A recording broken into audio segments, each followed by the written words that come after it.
מה זה? שנייה, תגיד מההתחלה. צנות. המטווח הכי יפה בארץ. כן? כן. ומה עוד? זהו. בקיצור. גם כל המערכות פה הם... האוורור פה הוא ייחודי וזה מטווח. אנחנו יבואני אקדחים. אוקיי, אז מה זה עוזר?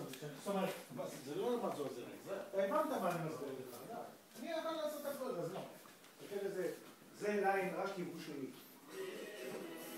תן כמה סוגים של אקדחים. מגנום זה מגנום? זה בעצם הסוג של האקדח? טראקר זה היצרן? לא, טראקר זה הדגם של האקדח. ומגנום? זה אין מגנום, זה אקדח טופי. מגנום זה כדור ארוך. אתה מתופף, לא רואה, אתה רואה? לא רואה אותו? מסתיר המצלתיים, מסתיר את אתה רואה אותו מתופף שמה? כיתות הדרכה לחידושים. מה אתה רואה? יש לי פה כיתת הדרכה. אותנו? לא, זה ביום עצמאות. מתופף, לא רואה. זה ביום עצמאות היה, אחי. תראה דברים אחרים שם, דברים אחרים, עשיתי. תשמע את השירים המקוריים שלנו גם כן. אני עושה לו סרטון קטן.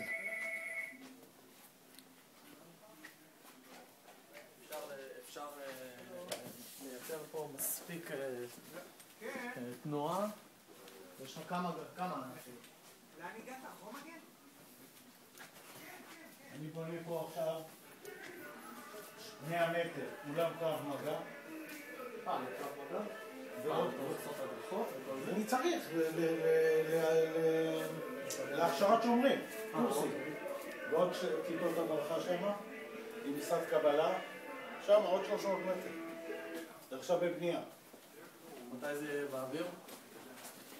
בלי נדר. זה ממש בקרוב. שמע את המקורים, לא את ההופעות אחרות. בלי נדר. פה שילבתי.